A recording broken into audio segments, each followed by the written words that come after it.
All right, so this is gonna be my week 3 fundamentals video. This is gonna be over wound dressing changes. So I'm gonna just go ahead and scan the room here and just kind of show you that I don't have anything like prompting me to help me here. Sorry, it's so hard to do this. Okay, and then obviously my wound is right there. Okay, so I'm gonna go ahead and move this up so you guys can see. Hopefully that's good enough here. Okay, so the first thing I'm gonna do is just knock on my patient's door, and I'm gonna provide privacy behind me. I'm gonna do my hand hygiene as I come in. I'm gonna acknowledge my patient, introduce myself. I want to ask my patient their name and their date of birth and just match it with their ID band. And then I want to assess their allergies, and I want to assess for any pain. And then I want to check my provider order and just see what kind of dressing change I'm doing, and then like what, if there's any like ointment I have to use, or you know, how often the dressing has changed, all that good stuff. And like I said, I'm assessing for pain, but then I'm also assessing like, you know, I'm asking about pain, but then I'm also asking, okay, like I'm about to do this dressing change, so it's gonna be painful. Do you wanna take something before? So, just making note of that. So after that, I'm going to, I should already have gathered all my supplies, so I'm gonna just clean off, let's say this is my bedside table right here. I'm just gonna clean it off with a Sandy wipe, and then I would put my supplies on there. So, and then I'm just gonna kind of like just do a little bit of just rationale what I'm doing with my patients. So I wanna let them know, you know, why I'm doing this wound care. I'm gonna let them know I'm taking off this dressing and then I'm putting on a new one. I wanna give them some time too to ask some questions. And then I wanna make sure that it's okay with them. Like, hey, can I do that? Which I feel like you should already have gotten consent before you're even like in this stage where you have all your stuff and you're getting ready to set up, but that's just me. And then if this was my bed, so this is my bedside table, I would just raise it to like hip level. And then I would position it in a way to where when I do kind of go to change it, that I'm not, you know, reaching over anything, or I'm not turning my back on my sterile field. So I'm gonna go ahead and do some more hand hygiene because I was probably looking on the computer and I was probably touching things. So I'm gonna do my hand hygiene, and then I'm just gonna put on some regular gloves here. So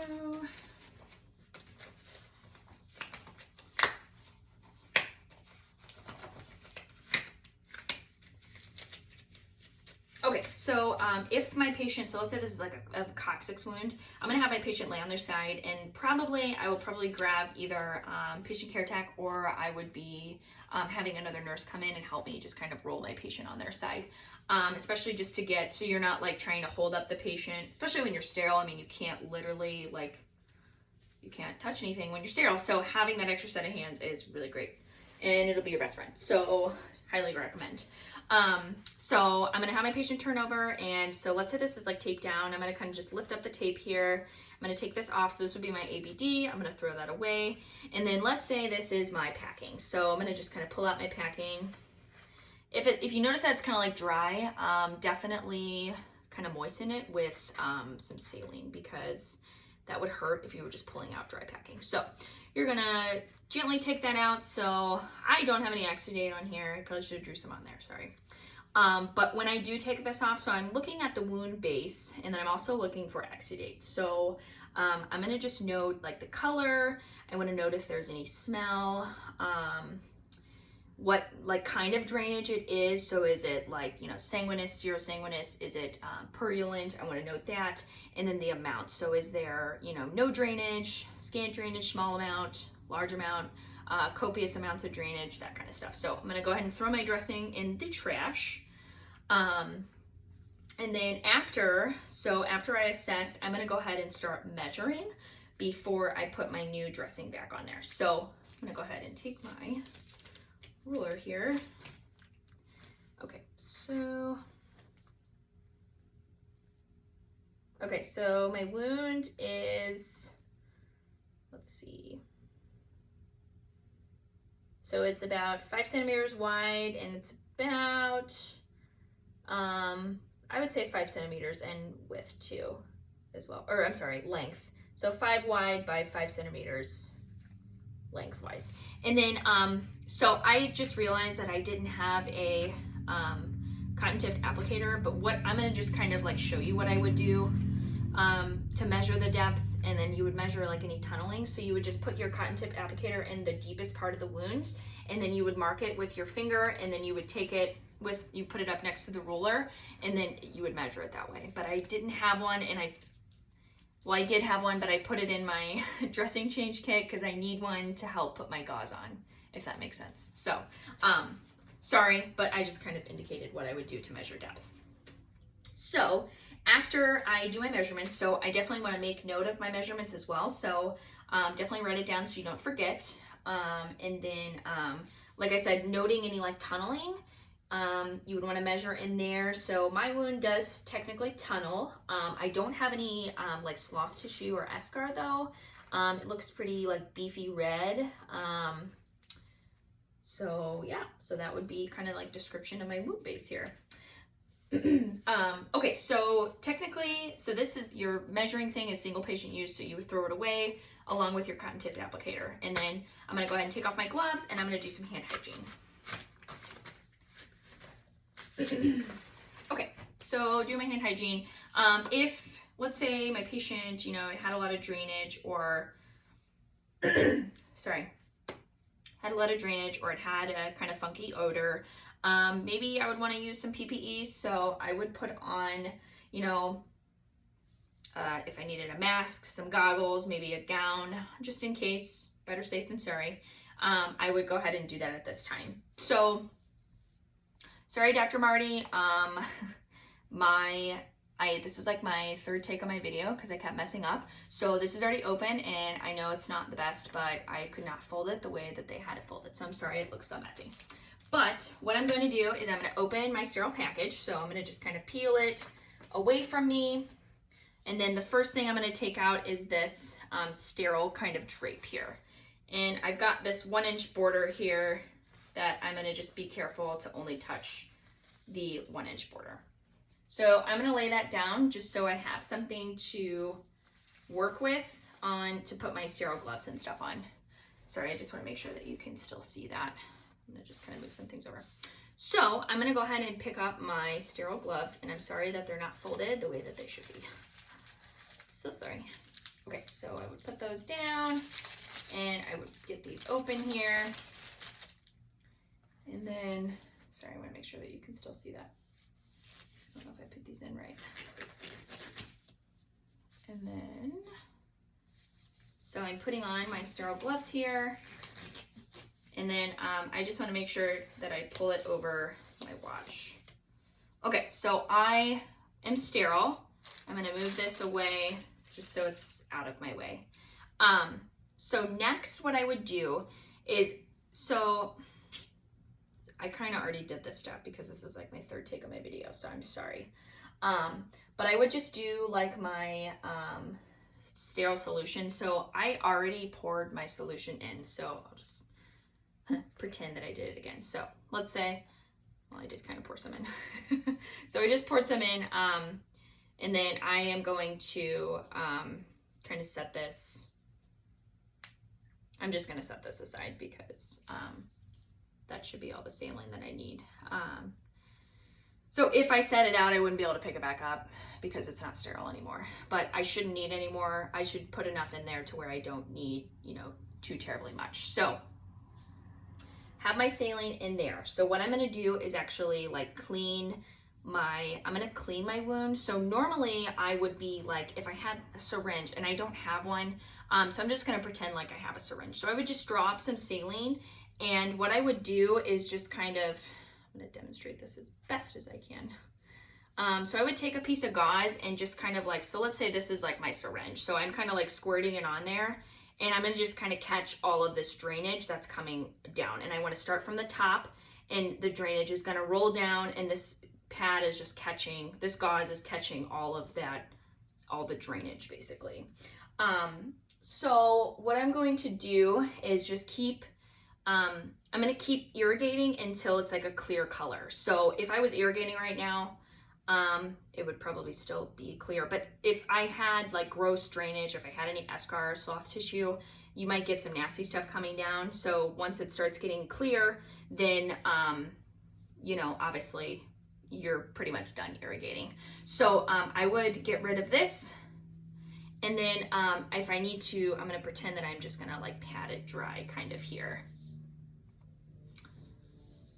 Okay, so I'm just patting dry with my sterile, with my sterile gauze here. And I'm just kind of, you know, getting, if you need another one, you would just use a different gauze. So I'm gonna get rid of that one. So now what I'm going to do is I didn't have a cotton tip applicator, but I just went ahead and put a Q-tip in here. So because the way that you kind of like dress, the way you dress your wound, you kind of like wrap it. I'll demonstrate. I don't know, I'm just talking, sorry. Okay, so what I'm gonna do is kind of like, I'm gonna pick this up and just kind of wrap it. So this is my saline gauze here, and I would wrap it kind of in like a better fashion, I'm sorry. So this should be longer, but this would be my cotton tipped. And I would just kind of pack that in there and then use my cotton tipped applicator to kind of push it down basically. And I'm gonna use more than one here because I put like 4 of them in there, maybe.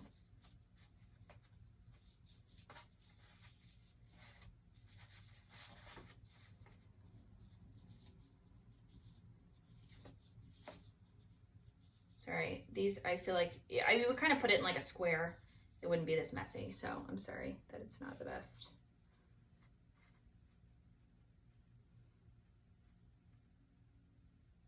Try and move my plate a little bit. Okay, and then I can actually put another one in there.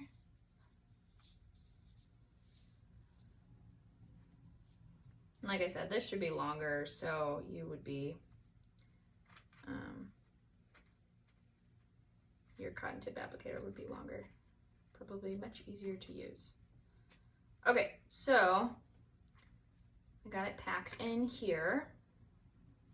So then I'm gonna just discard my cotton tip applicator. So next what I'm going to do is I'm going to grab my ABD pad and then I'll grab some tape. Okay, so this, this line here is gonna go side up. I would probably cut this actually. I'm just gonna go ahead and cut this. Why not? Since I have scissors here.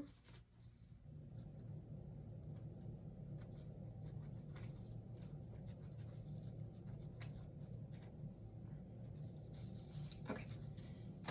So I'm gonna set this on my wound here. And then I'm just gonna grab my tape. Normally I would get my tape ready before, so I don't have this problem.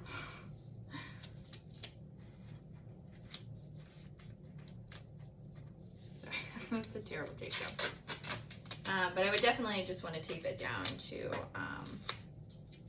you know. And then just noting too that you would probably be using like Metapore tape, or like paper tape. You probably wouldn't be using this like plastic tape because it's so terrible on the skin.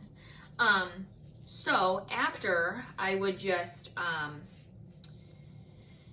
would go ahead and put my initials on there. So time, date, and initials. So I don't have anything, sorry, I didn't bring anything to write on there. Okay, so I'm just gonna pretend that I just put my time, date, and initials. And then I'm going to take off my gloves that I just ripped.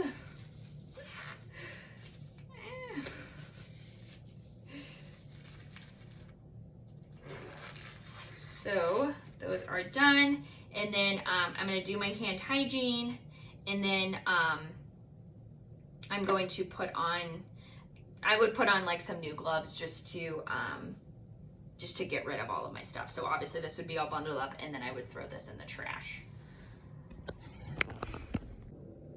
Okay, so after I did my hand hygiene, I'm just going to reassess my patient's pain. I'm just going to make sure that their side rails are up at least ×2, that their bed is in the lowest position, wheels are locked, their call light is within reach, bed, chair alarm is on, and then I would do my hand hygiene on the way out. And then moving on to my documentation, so I know best practice is to document usually right when you do something. That doesn't always happen. So let's say, I got called away, so I sat down to chart. So I obviously wouldn't be in my patient's room, but normally you should be.